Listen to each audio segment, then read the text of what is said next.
So hello everyone, welcome back to my channel. Myself Kalpana Sharma.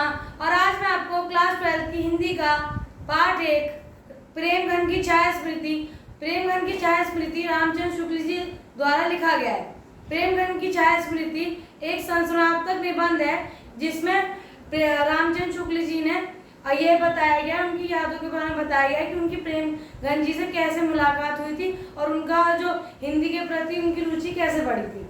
तो अब हम शुरुआत में पढ़ेंगे कि जो रामचंद्र शुक्ल जी होते हैं उनकी जो हिंदी में रुचि होती है, उनका झुकाव होता है, कैसे बढ़ता है। तो सबसे पहले वो बताते हैं कि मेरे घर का पर्यावरण ही ऐसा था कि मेरी रुचि बढ़ी, क्योंकि उनके जो पिताजी थे वो उर्दू के अच्छे ज्ञाता थे, फारसी के अच्छे ज्ञाता थे और उन्हें हिंदी कविता पढ़नी भी बहुत अच्छी लगती थी और वो हिंदी युक्तियों और फारसी युक्तियों को उन्हें मिलाना भी बहुत अच्छा लगता था। और वो हमेशा डेली रात को डेली मतलब घर को एकत्रित करके, घर के सदस्यों को इकट्ठा करके डेली रात को रामचरितमानस और रामचंद्रिका डेली पढ़ के सुनाया करते थे। तो जो हमारे रामचंद्र शुक्ल जी होते हैं वो कहते हैं कि मेरे पिताजी का हरिश्चंद्र भारतेंदु हरिश्चंद्र जो लेखक है वो बहुत प्रिय हैं। तो जो लेखक होते हैं वो बचपन में होते हैं, तो कहते हैं कि जो एक सत्य हरिश्चंद्र नाटक है, वो जो सत्य हरिश्चंद्र का एक कैरेक्टर हरिश्चंद्र और जो एक लेखक है भारतेंदु हरिश्चंद्र, उनमें मैं अंतर नहीं कर पाता था कि वो उन्हें लगता था दोनों ही एक ही हैं, पर वो अंतर नहीं कर पाते थे क्योंकि वो छोटे होते हैं।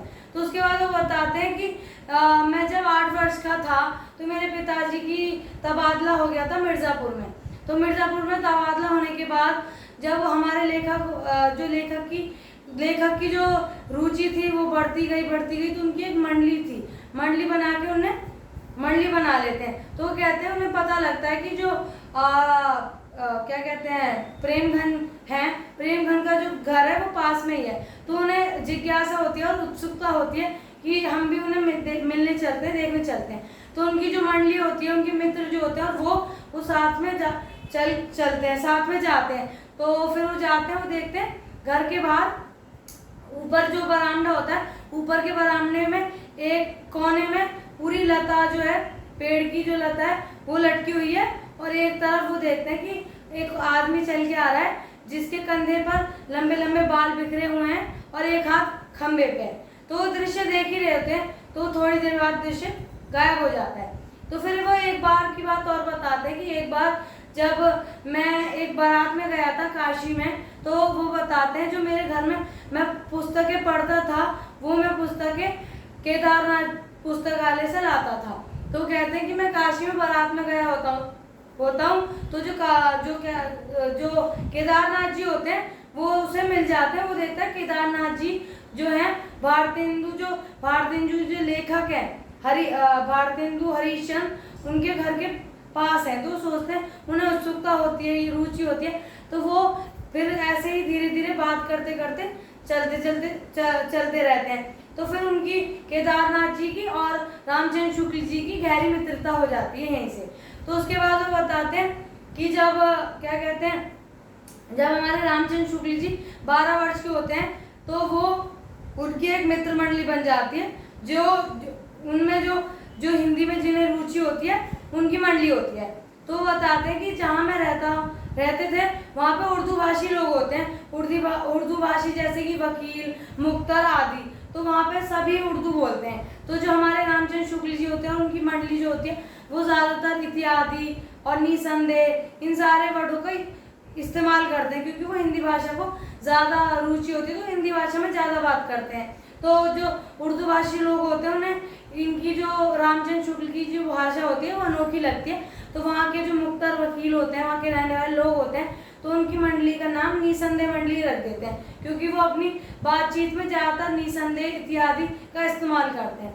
तो उसके बाद वो बताते हैं उन्हें जो रामचंद्र शुक्ल जी होते हैं उन्हें पता लगता है जो क्या कहते हैं प्रेमघन जी हैं वो भारतेंदु मंडल के वरिष्ठ हैं। तो वो बताते हैं कि जो प्रेमघन जी थे, प्रेमघन जी बहुत ही रईस थे, बहुत ही अमीर थे और उनकी बातचीत जो थी सुनने लायक होती थी। उनके जो भी वाक्य थे संवाद एक दूसरे से किसी भी आदमी से बात करते थे तो वो सुनने लायक होते थे और बहुत एक तरह से मनोरंजन ही होता था। फिर वो बताते हैं कि जो प्रेमगंज जी है, प्रेमगंज जी के घर पे होली और क्या कहते हैं ऐसे बहुत सारे त्योहार मनाए जाते हैं। तो वो बताते हैं कि जो प्रेमगंज जी होते हैं बहुत बड़े रईस होते हैं वहाँ के, और उनकी जो सारी मतलब वो जो भी सारे कार्य करते थे उनके कार्यों में पता लगता था कि उनकी रईसी टपकती थी।